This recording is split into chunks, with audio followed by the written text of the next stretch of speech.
Sievišķā tā enerģija saucamā, jā, tas ir mīlestība, ko spēj dot sieviete. Sieviete to spēj dot 7 vai 10 kārtīgi lielākā apmērā nekā vīrietis to spēj dot. Jā, tā ir tā sievietes stiprā puse. Ja nav sieviete, kur audzina viens pats tēvs, jā, to bērnu, viņš var iedot to mīlestību. Viņš var iedot, bet viņš iedos, kā saka, 7 reizes mazāk viņu. Jo viņam nav fiziski, fizioloģiski nav tāda potenciāla to iedot tam bērnam.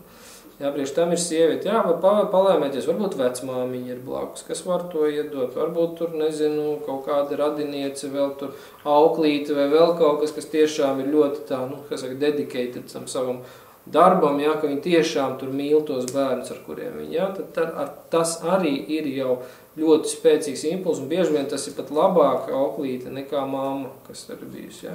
Lai gan šodien teiks, nē, nu labāk vienalga kāda tā mamma, labāk, lai ir mamma vienkārši, jā, nu. Ko mēs gribam, kāds ir mērķis, ja vīrietis skatās uz to visu pasauli tā, ka mērķis ir, lai tas bērns ir labāks par mani, par mūsu ģimeni un par vispār, lai viņam ir labāk dzīvē nekā man bija, jā. Tad, ja man tas mērķis un es skatos uz nākotni priekš tā bērna, es gribu, lai viņam ir labi, jā.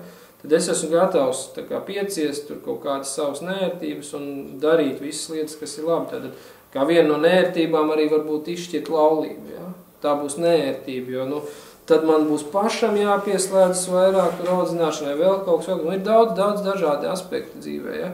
Ko mēs it kā tā ar prātu ikdienā nedomājam, bet mēs pieņemam lēmumus, it kā, nu, cits saka, pēc sajūtām, pēc vēl kaut kā. Ja? Nē, tur ir konkrēts kalkulācijas mehānismi, kas mums to visu liek izdarīt, mēs tikai neapzināmies. Tā ir tā neapzinātā. Ja tas ir tās prāts, par kuru runā, kas ir kaitīgais prāts. Prāts nekad nav kaitīgs. Kaitīgs viņš ir tad, kad tu nesaproti savu prātu pats. Tad viņš ir nepareizi tev dara dzīvē. Tāpēc ir jāiemācās saprast savu prātu un apzināties savus lēmumus, ko tu pieņem dzīvē. Un tādā veidā. Un tas moments, jā, par to bērnu audzināšanu, vīriešu mīlestību ir citreiz tā, ka patiesībā pat varbūt pietiek kādreiz. Es, protams, nevaru apgalvot, nekad man nav šīs dzīves laikā bijusi tāda konkrēta pieredze, ja, cik pietiek un cik nepietiek tās mīlestības, bet citreiz tēvs dod vairāk mīlestību nekā māte tajā ģimenē.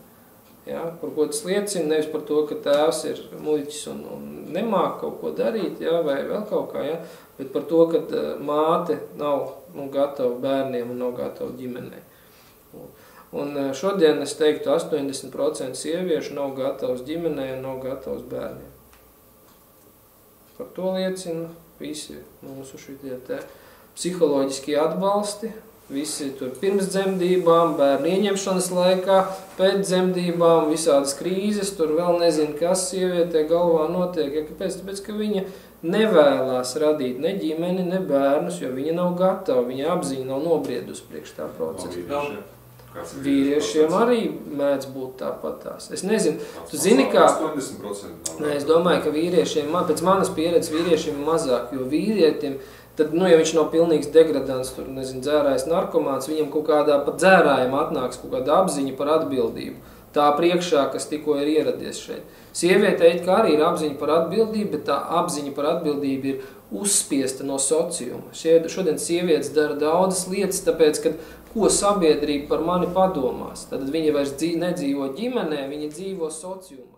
Jā, no Padomju Savienības, jā, jo mūs jau formēja, ne jau tikai šeit demokrātiskajā Latvijā, mūs formēja Padomju Savienībā, pirms tam tur varbūt pat cariskajā Krievijā, vai kur mēs tur esam bijuši, un Ulmaņa laika Latvijā pa vidam, jā, visur mūs formēja pakāpenis no paudzes paudzē, šos te vīrusus liek iekšā, un vīrus, ja viņu neizravē, ko viņš dara, viņš izplešās tur, tajā dzīvesfērā, tajā visur iesakņojās.